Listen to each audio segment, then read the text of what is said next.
Thanks for coming back and riding along on this month's flight.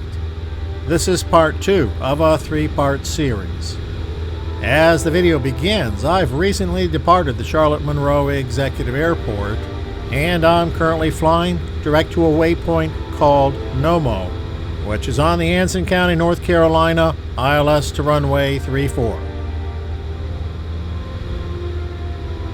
If you watched part 1, you'll know that I originally planned to go to the Concord Airport and fly their RNAV approach to runway 20.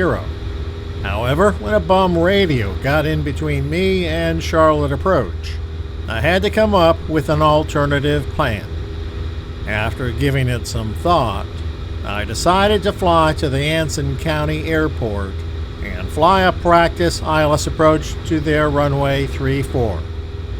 With good VFR weather and the Anson County Airport being uncontrolled, I won't need approach control, and I can fly the approach procedure on my own. In any case, this should be a good procedural exercise, as I haven't flown an ILS approach in over a year. I'm currently level at 3,000 feet, heading direct to NOMO. The aircraft I'm flying today is November 2055 Echo, a 1976 Cessna 172N model.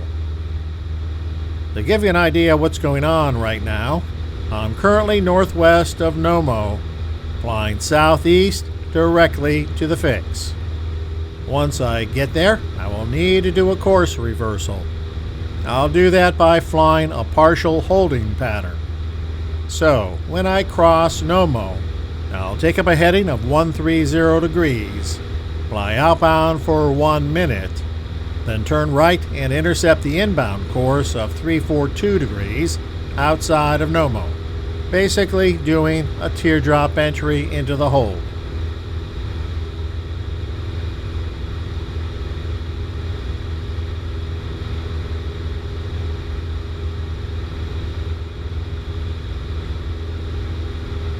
I'm approaching NOMO.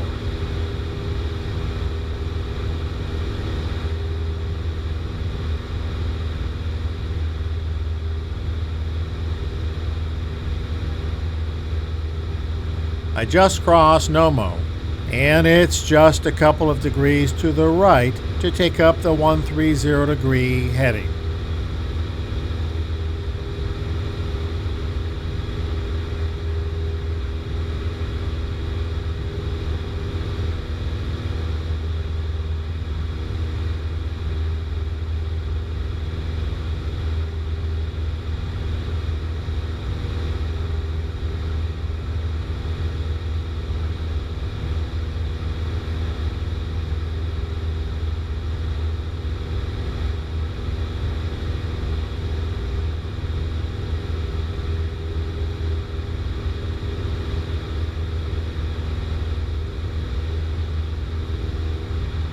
Let's switch over to the Anson County Traffic Advisory frequency and see what's going on there.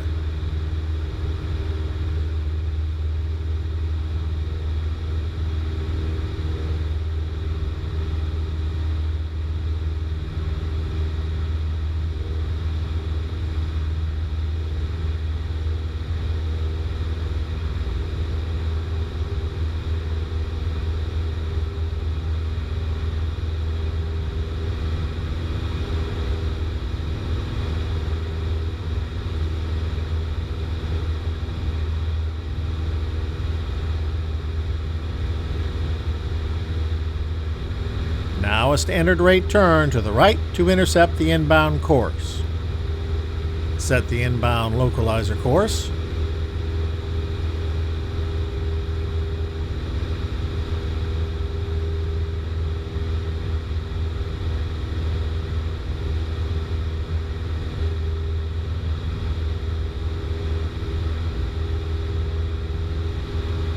I'm still not hearing the Morse code identifier, which is part of how I positively identify receiving the localizer signal.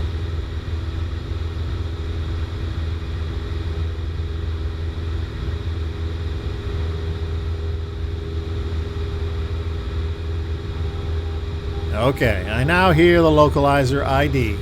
Plus, I'm getting good indications on the Omni ahead.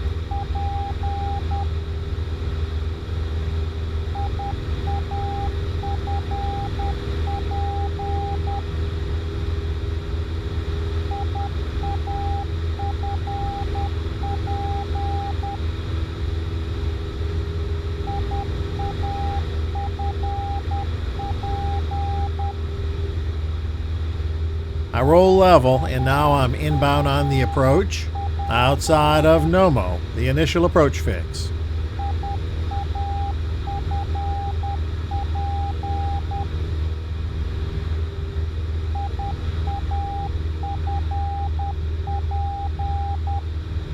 A quick review of some data on the approach chart.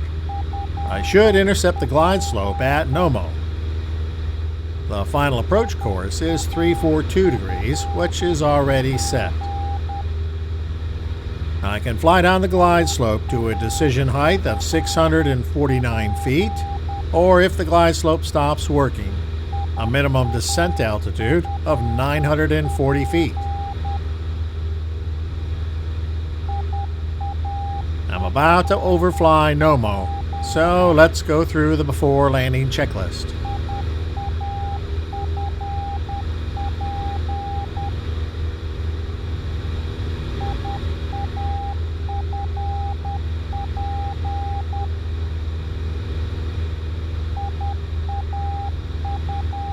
The glide slope just centered, so I reduce power and start down. I hear two aircraft making radio calls in the traffic pattern, and they're landing in the opposite direction on runway 16, which means it's unlikely I'll be able to do the approach to minimums. I'll need to break off the approach a couple of miles south of the airport.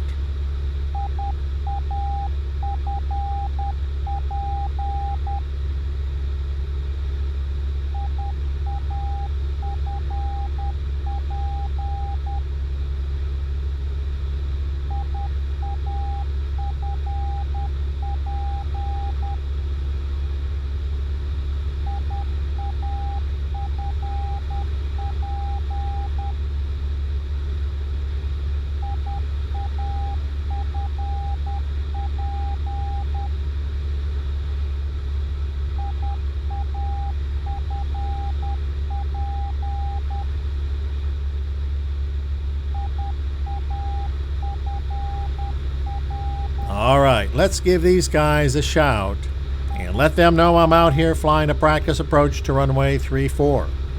And to calm their nerves a little, I'll let them know I'll break the approach off 2 miles south.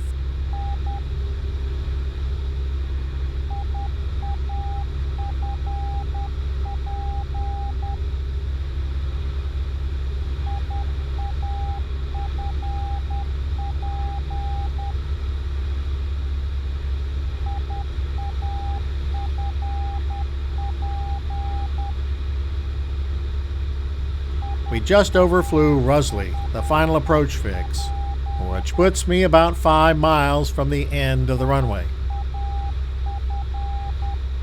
Carb heat on.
I think that's close enough with the other two aircraft in the traffic pattern.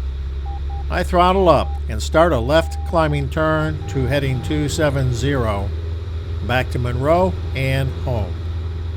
I'll let the traffic know I'm breaking off the approach and departing the area.